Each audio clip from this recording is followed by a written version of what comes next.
In May 2016, Indian Prime Minister Narendra Modi visited Iran, a country that has been facing isolation and sanctions from the West for years.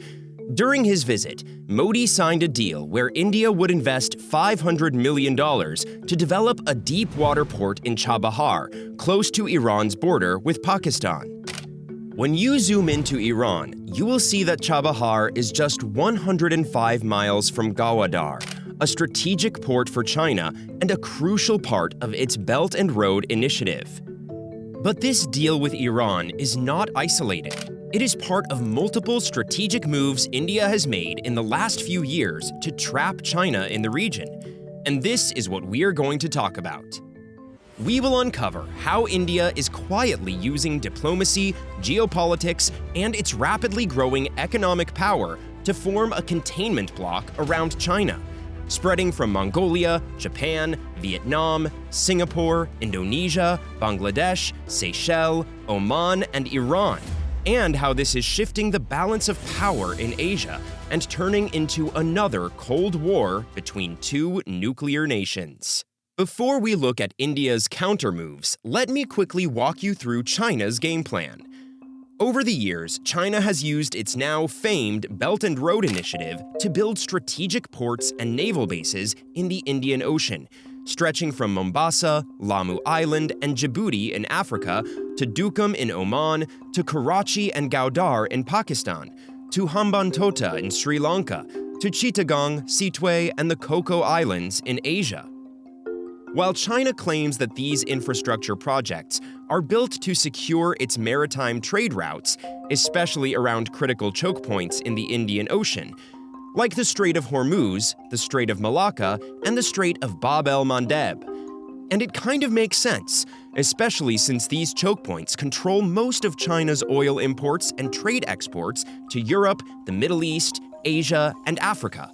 But military experts have pointed out that this maritime strategy, as part of the Belt and Road, is not just a geo-economic security plan. It's China's move to ensure that its military and navy have a strong influence in the Indian Ocean. But this is where things get more interesting. If you look at the map of China's Belt and Road Initiative, you will see that one country has been isolated from this: India. Not just this, China is also encircling India through its positions in the Indian Ocean, constraining New Delhi's geopolitical and strategic reach, and threatening its power projection, trade, and potentially territorial integrity. This is China's string of pearls, a military strategy to trap and threaten India in its own backyard. While China's intentions are clear, India is also not a saint. It is subtly weaving a safety net by growing its naval footprint overseas, building fresh military alliances, expanding its economic reliance, and broadening its influence in the region. The ultimate mission? To neutralize China's string of pearls. In 2015, India signed a deal with Seychelles that would allow the Indian Navy to construct a base on Assumption Island. Having a watchtower on Assumption Island would give India a base of operation on the African continent and allow it to keep a close watch on China's activities in Mombasa, Luma Island, and Djibouti. Moreover, Assumption Island sits north of the Mozambique Channel, one of the key maritime trade routes for Chinese merchant ships traveling into Africa. Then comes the Chabahar port in Iran, which we briefly discussed at the start of the video. This deal is India's key masterstroke. Chabahar sits next to two of India's most critical strategic ports, Gwadar and Karachi. Both of these ports are part of the China-Pakistan Economic Corridor, one of Xi Jinping's most ambitious projects. China is building this as an alternate route for its oil imports from the Gulf, which right now travels through the Strait of Malacca, one of the most vulnerable points for China's energy security, but more on that later.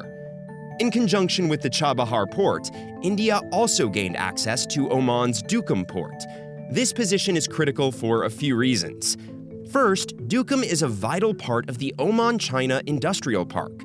While China claims this is a commercial project, but it doesn't seem like it, especially when you have the Chinese defense minister visiting this location, and Chinese naval ships are also docking at this port.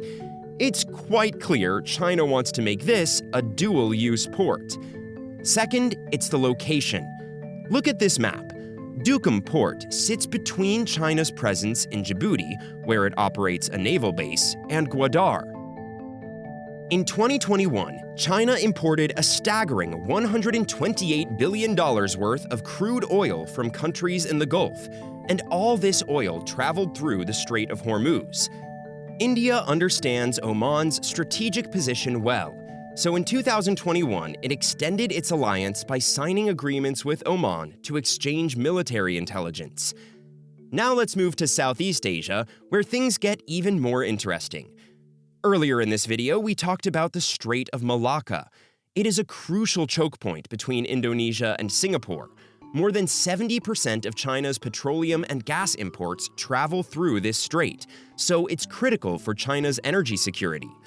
In 2018, Modi signed an agreement with Singapore that gives the Indian Navy logistics support, including rearming and refueling at Singapore's Changi Naval Base.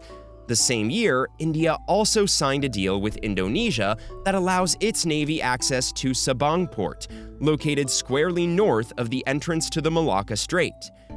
What is unique about Sabang is its depth.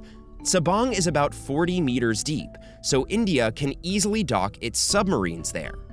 But since the Strait of Malacca is so critical for China, India is tripling down on this.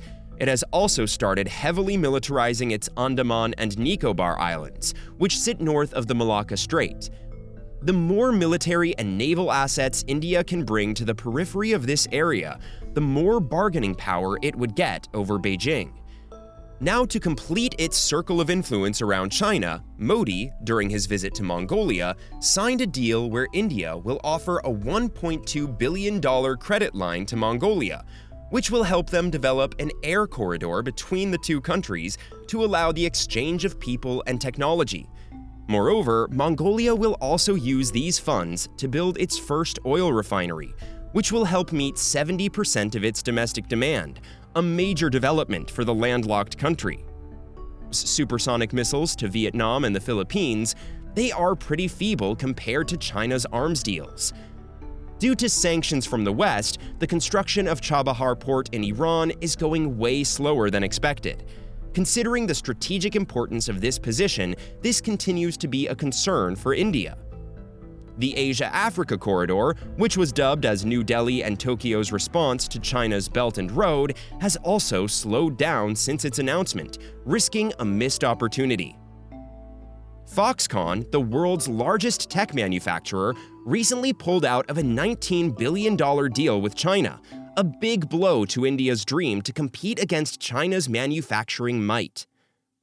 Be it a string of pearls or a necklace of diamonds, both India and China are doing everything possible to trap and choke each other.